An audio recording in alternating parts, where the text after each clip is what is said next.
Inflation is made in Washington because only Washington can create money. And any other attribution to other groups of inflation is wrong. Consumers don't produce it. Producers don't produce it. The trade unions don't produce it. Foreign sheiks don't produce it. Oil imports don't produce it.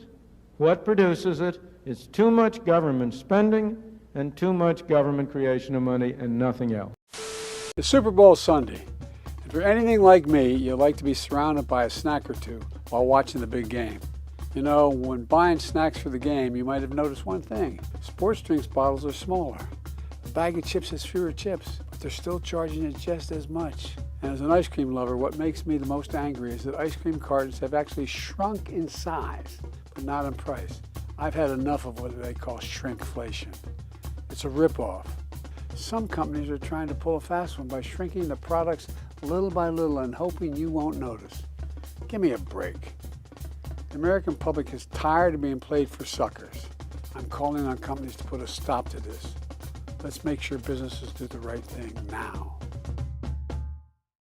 This is January 2021 to January 2024. Over just a few years, overall costs up 20% almost, food prices skyrocketing, energy, those everyday items that are not your choice. You know what worries not investors so much, but the average Joe in America are these inflation numbers, because one listed among the data that we got in these inflation numbers was the average hourly earnings are now down 2.1% from where they were in January 21 when President Biden took over. The average American is getting hit hardest by this hot inflation number.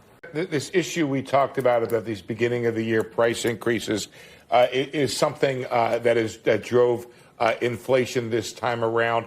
A lot of big increases in medical costs. You had medical care up 0.7, motor vehicle insurance up 1.4, hospitals up as well. You didn't get much. You got a little relief from the used car world. You had food prices up. It was just a lousy month when it came to inflation. And, of course, real earnings also declined in the month, worth pointing out. I think the other big issue here is the owner equivalent rents up 0.6%. Headline number expected to be up 0.2% is up 0.3%. That's the hottest since SEP of 23 when it was up 0.4%. Strip out food and energy, even hotter, up 0.4%. Also 1/10 hotter than expected, up 0.4%. Well, you equal that going to May of last year. You surpass it going to April of last year when it was up 0.5. The year-over-year numbers also hotter, 3.1 on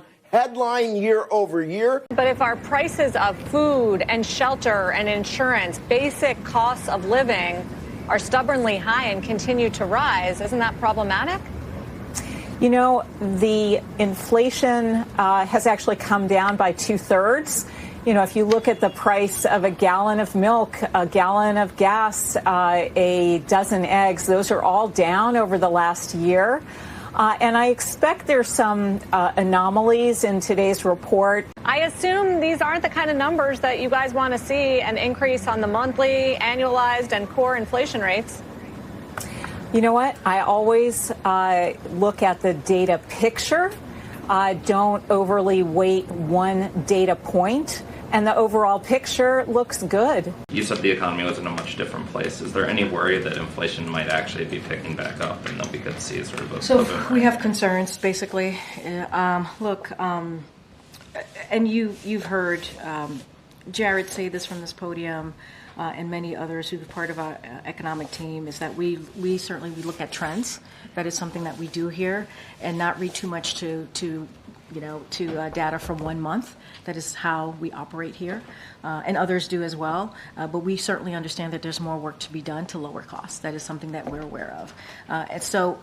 Certainly not going to get into forecasting from here. We're going to try and continue to make progress in lowering inflation as we transition to a steady and stable economic growth, which you hear us speak to that very often. We're seeing some price pressures that can't necessarily be explained away by shrinkflation or continued issues with supply chains. If you look at the cost of services such as auto repairs or healthcare, those costs are still rising. So what is the White House's message, or what is to Americans who, for example, may have to take out a loan to fix their car? What specifically is the administration doing to lower the cost of services? And that's a good question. And look, we've been very clear here that prices are still too high. We're going to do everything that we can to lower cost. I really doubt that we're going to see an inflationary cycle. It will have a temporary or transitory impact. The faster than expected increase in some of those prices is actually a good sign. The overwhelming consensus is going to pop up a little bit and then go back down. No one's talking about this great, This is something that will settle down. Transitory. Most of the price increases we've seen were expected and are expected to be temporary. It's highly unlikely that's going to be long-term inflation that's going to get out of hand. I don't know anybody who's worried about inflation. Over the last couple of months, we actually saw it trended downward. President Biden's chief of staff, Ron Klain, enthusiastically retweeted an economist who had said in part most of the economic problems we're facing, inflation, supply chains, et cetera, are high-class problems. Well, the number one thing that the president can do is help get COVID under control.